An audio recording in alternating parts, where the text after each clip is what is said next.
Se lo habíamos anunciado. Vamos a tener una conversación de extremos, derechamente, en el pulso de la noticia. En esta edición, junto a nosotros, el escritor argentino Agustín Laje, autor de un libro que ha puesto en el tapete, en tela de juicio tal vez, el feminismo, pero visto como un fenómeno social asociado a la izquierda política. Agustín, bienvenido al pulso de la noticia. Muchas gracias, un gusto estar aquí contigo, Juan.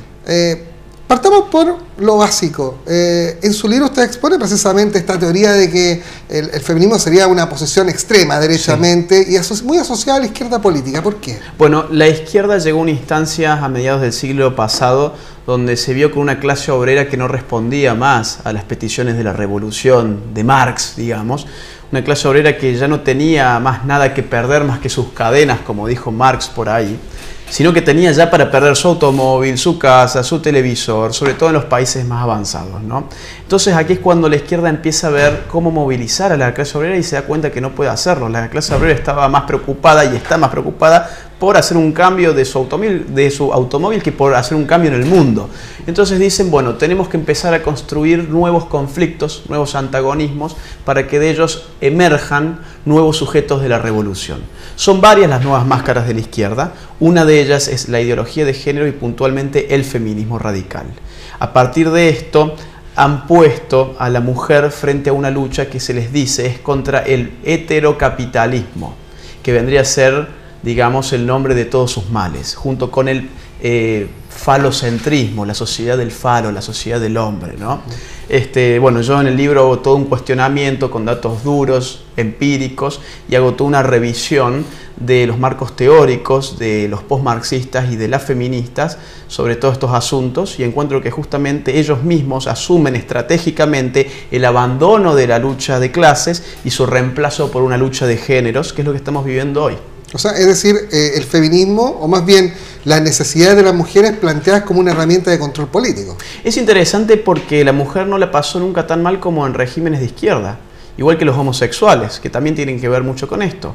Los homosexuales, por ejemplo, en la Cuba desde Fidel Castro, el Che Guevara creó un campo de concentración para ellos en la península de Guanacavives, y sin embargo hoy vemos los movimientos gay en las marchas del orgullo gay con las banderas multicolor y con la carita del Che Guevara. Algo tan ridículo como ver una reivindicación por el Estado de Israel con la cara de Hitler, ¿no? En la China de Mao Zedong, por ejemplo, hasta el año 92 la pena para homosexuales era de castración y si había reincidencia, pena de muerte. Los gulags de la Siberia en la Unión Soviética eran para los homosexuales, y para las mujeres hay obviamente un desplazamiento en todos los terrenos. Entonces lo que las feministas han empezado a hacer es migrar a Occidente desde la década de 50, 60 y han empezado a atacar la sociedad que tantas libertades les dio. Esa es la paradoja. Ahora la izquierda aglutina en su seno a los mismos sujetos que antes despreció e incluso exterminó. Ahora, Agustín, ¿cómo se puede explicar el avance precisamente del feminismo? Porque uno mira situaciones como la protesta de Ni Una Menos, sí, que fue un boom en redes sociales en algún momento.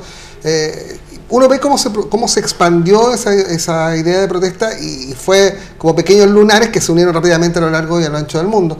Uno mira, por ejemplo, fenómenos como la protesta del tetazo en Buenos Aires, sí, bueno, ahí usted también tuvo algún grado de participación respecto del rechazo a esa protesta, pero uno mira cómo se comportan estos fenómenos y parece ser de que las mujeres asumen esas causas de género con mucha rapidez. Bien, lo que se asume en verdad es una lucha contra el hombre.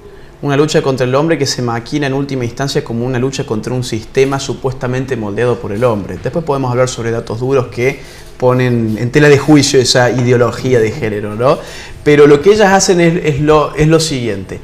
Hablan de Ni Una Menos, aglutinan un 99,9% de personas con buen corazón que van allí con buenas intenciones, que dicen estoy acá en contra de la violencia contra la mujer, pero no se dan cuenta que en el fondo hay otras cuestiones que pululan en términos políticos, que son los grupos de izquierda los que los mueven, que aparte del Ni Una Menos ya se empieza a leer para decir Ni Una Menos hay que legalizar el aborto, donde hay siempre estos grafitis donde dicen que tenés que matar a tu novio, abortar al macho, hétero muerto, abono para mi huerto, y ese tipo de consignas que las vemos a diario en todas las manifestaciones del feminismo. Entonces uno dice, esto es una marcha contra la violencia, esto es una marcha por la mujer, y si es una marcha por la mujer, ¿cuántas mujeres mueren a manos de mujeres?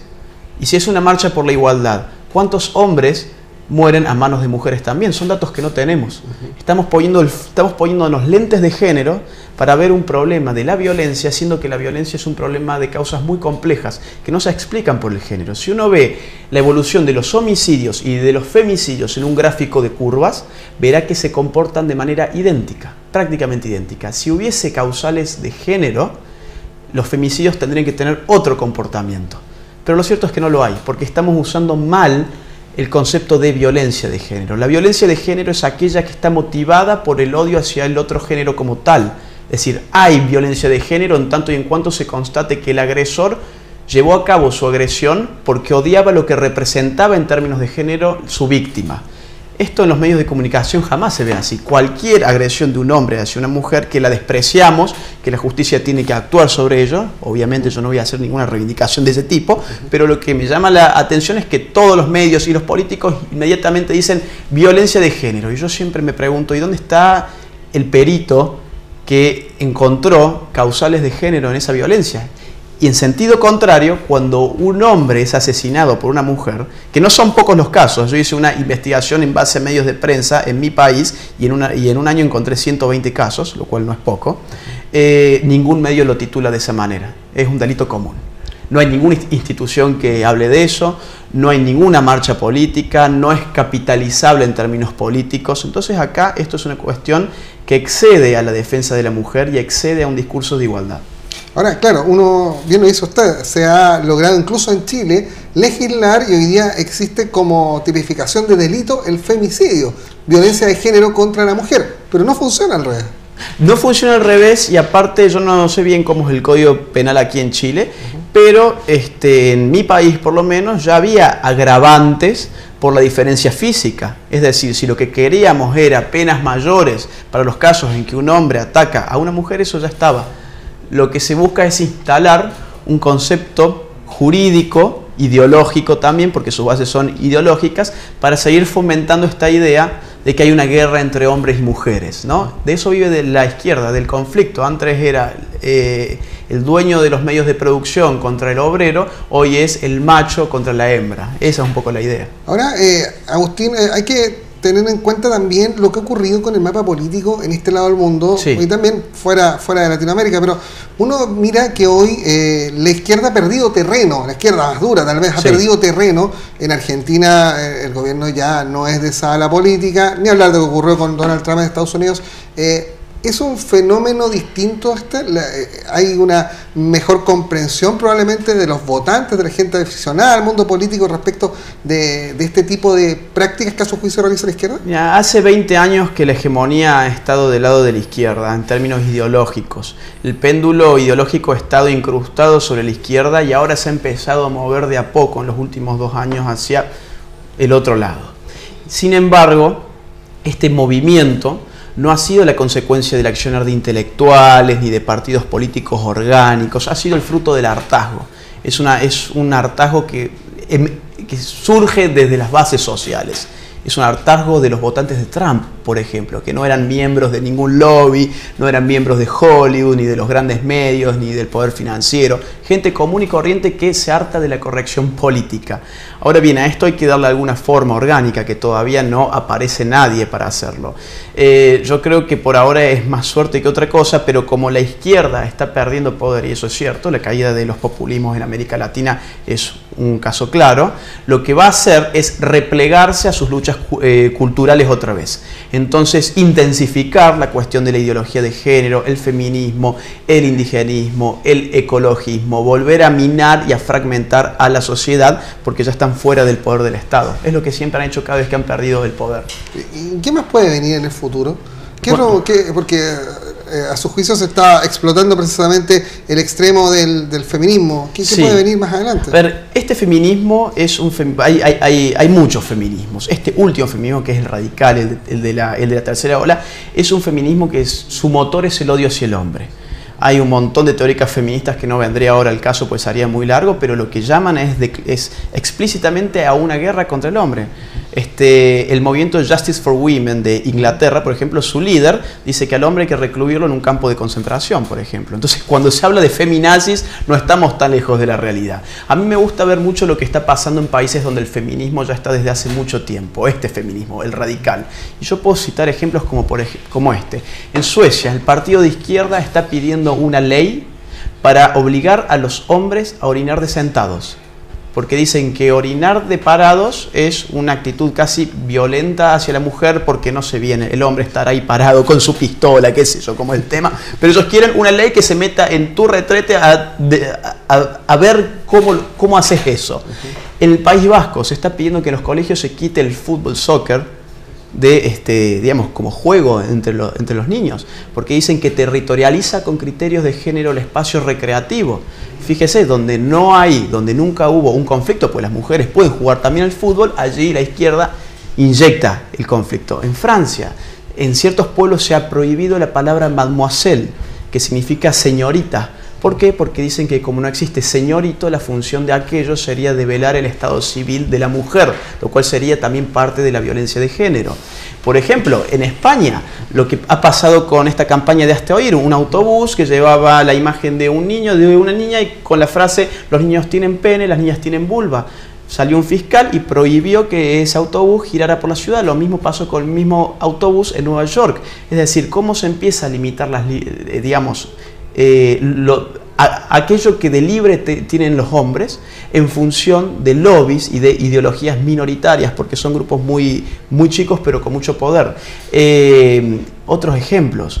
En Andalucía tenemos inspectores estatales que recorren los colegios viendo cómo hablan los alumnos para que no hablen con criterios de género. Ellos no pueden decir, por ejemplo, las nuevas malas palabras son investigador, alumno. Y uno dice, ¿y cómo tienen que hablar? Bueno, ellos quieren que se diga el personal investigador, el alumnado, porque así ya no tendría nada de género ahí. Entonces, fíjese cómo se empieza a meter en nuestra individualidad, en nuestra libertad, una teoría que se nos presenta solamente como una máscara, como una oportunidad de liberación, pero que al final recurre al Estado para hacernos presos de esa ideología, ¿no?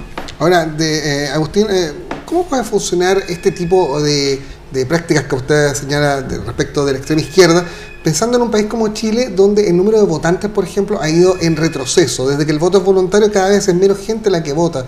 ¿Puede influir estos grupos organizados probablemente en el resultado de una elección? Sí, pueden, pues son sumamente militantes. Las gentes que se les oponen son gente de sentido común, que no forman parte de estructuras intelectuales ni políticas. Entonces estos grupos tienen tanta militancia encima que yo creo que pueden ir en las urnas con un peso más fuerte de lo que ha sido antes. Sí, sí. O sea, puede ser una herramienta realmente de control político. Sin lugar a dudas, porque aparte están insertos en las universidades, están insertos en los medios de comunicación. Es un grupo que, insisto, son pocos en términos de masas, pero tienen un poder que los hace ser muchos en términos de resultados. ¿Y hay alguna fuerza política que pueda igualar esta mirada del mundo? Por el momento yo veo que la derecha está completamente acobardada frente a los problemas de la cultura.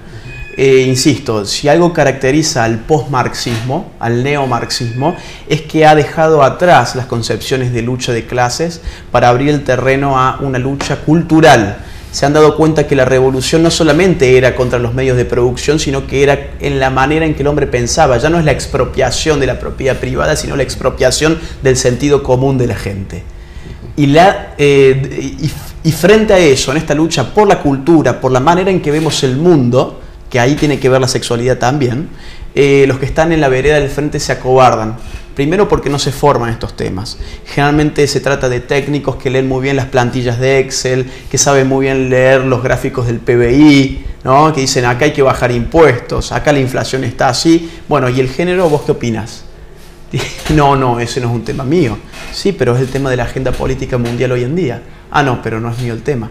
Entonces, lo que yo veo aquí en Chile, en Argentina, y yo diría en casi todo el mundo, menos en Perú quizás, es que la reacción contra esto todavía es muy débil, en todos los ámbitos, menos el tecnocrático. En el tecnocrático somos fuertes, pero la izquierda ya no está en ese terreno, está en otro.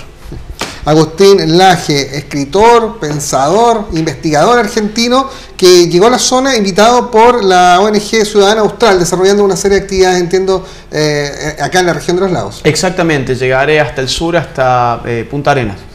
Entonces, seguir expandiendo esta mirada del mundo que a nosotros nos interesaba que usted pudiera también conocer. Muchas gracias a usted. Muchísimas gracias por todo. Y con ustedes nos volvemos a encontrar en una próxima edición del Pulso de la Noticia. Ya lo sabe, aquí en Vértice TV, la señal 12 de BTR, está el Pulso de la Noticia, el pulso de la región. Hasta la próxima.